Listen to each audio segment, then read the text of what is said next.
Hey everybody, and happy Halloween. It's Sensei Pink, or as you can see, I'm Kurama, and I'm gonna come to you guys for my first ever review on Lore Olympus Chapter 82. Now, I really wish that I had gotten to start my reviews on this series from the very beginning, because honestly, I love this series and I am just addicted to it. Every Saturday it comes out, I have to read it. Hashtag Rachel Smith takes my money. So while I still have time, because I don't see this series ending anytime soon, and if it did, I'd probably be as empty inside as my wallet from buying coins. But while it's still going on and I have the chance, let's jump right into it, guys. Kicking off this episode, we're greeted with Minthe at Thetis' place, all crying and teary-eyed over the incident with Hades. Now, she did some BS, so I don't even feel bad for her. Like, no one feels bad for Minthe at all.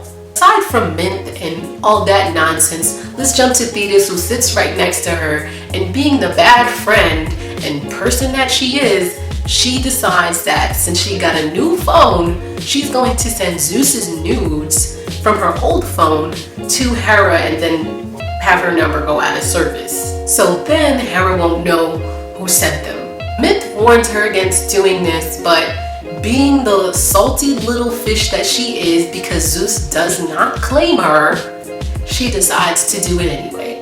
I really can't wait for her karma to come back around for her in this series. Like, I cannot wait. Moving on, after our sweet little cinnamon roll Percy gets in the house safely and Hades finally leaves and gets in his own home, Hades leaves Hera a voicemail.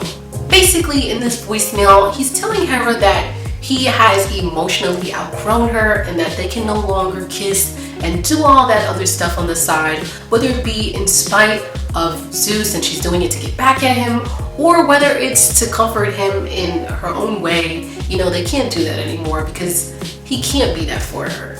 Now, we're brought to Hera's side, and after she listens to this voicemail, she is happy for Hades, and she finally gives her permission for Hades to court Percy. Yes. Now, although I guess in her suitor book where she writes all the suitors and who she permits to court and all that stuff, she begins to think about how lovely Percy would be as a daughter-in-law for her own sons. I appreciate Hera considering her sons, but I really want Ares and Aphrodite to finally get married or something. Like, it makes me wonder, has Hera already given Ares permission to court Aphrodite?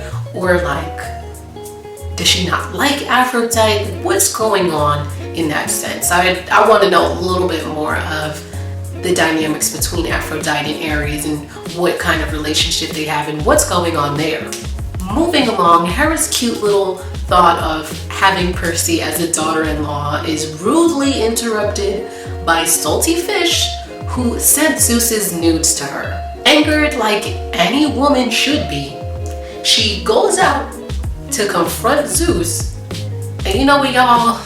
Zeus decides that he's gonna give some BS excuse, saying that those photos were photoshopped to look like him.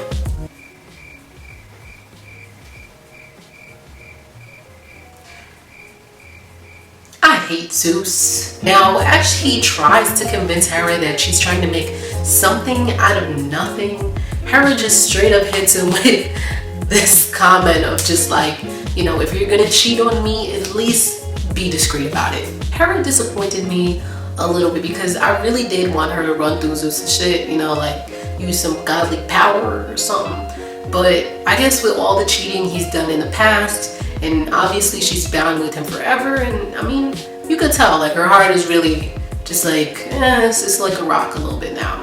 That like, she just puts up with it, like it is what it is. Either way, our man Zeus decides that he's gonna try to flip the script and talk about what Hera hasn't been doing.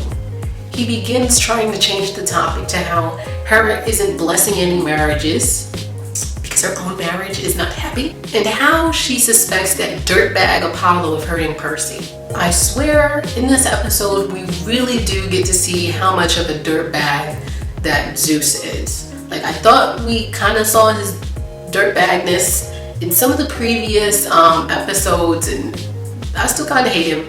But this one, it just topped it off for me. I really do not like Zeus anymore. Like, there's no hope in redemption for him.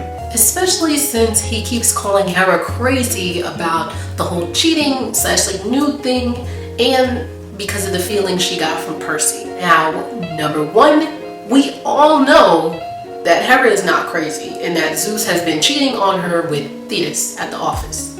I'm hoping that Hera decides that she's gonna go in disguise and transform and catch them in the act in the office. Number two, we all know the thing with Apollo is true, but because Zeus is a dirtbag and he's a bit of a sexist, he puts Apollo over Percy.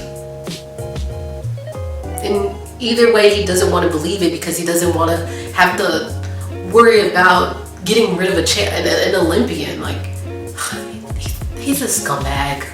Ending this chapter as both Zeus and Hera, I guess, are shouting, and rain and thunder is coming down. We get like a little light, like a yellow light, and it cackles, and we finally get to see Ares. I guess he appears in that instant, and also throws a spear in between Zeus's legs.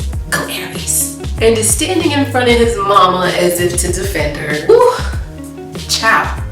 Let me tell you, I thought that Eros was mama's boy number one.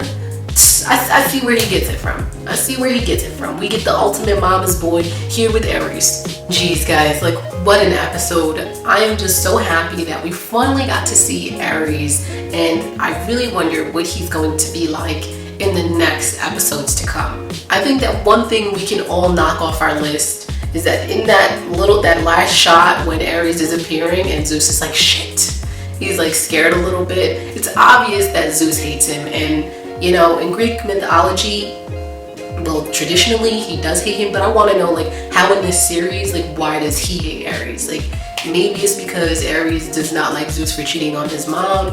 Who knows? Like, I want to know a little bit more of their background too. Also, there's a few things that in this chapter I thought about, and I really want to know about Zeus. One, why is he so defensive over things that he knows are true? Like, why is he, like, what in his nature, what happened to him maybe when he was younger to be such a, like, a person just like in denial? Like, another thing is, why is he so defensive, like, over the whole, like, Apollo thing?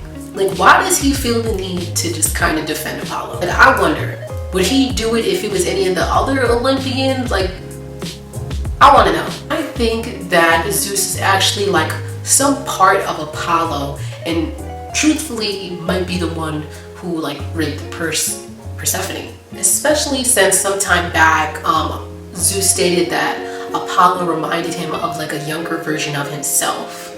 So I don't really think that this theory is too far off, especially since, you know, this story is derived from the traditional or regular Greek mythology, and in Greek mythology, Zeus is the one to rape Persephone.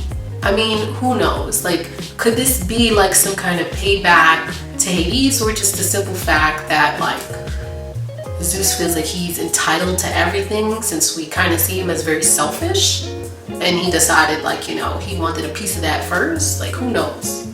Or it could be that just in a way Zeus just has, like, I don't think he realizes it maybe, but he just has some kind of disdain for his brother Hades. Especially since, like, in the past he was like mighty salty when like he saw Hera and Hades getting along, and he was just like, no, that's my girl.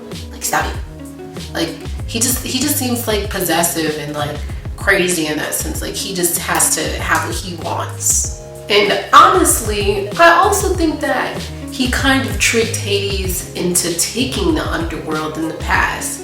Like, I know they all said that there was no stigma with ruling the underworld. Both him and Poseidon, like, everyone assured him that there would be no stigma with this role. But apparently there is. So overall, like, I would not be surprised if like all of the blame everything can be pinpointed back to Zeus by the end of this series. Like, I wouldn't be surprised. Well guys, let me know what predictions, theories, comments that you guys have for the next episode. Don't forget to like and subscribe to my channel and hit those notifications to see more of me, Sensei Pink. Happy Halloween guys, and I'll see you guys next week.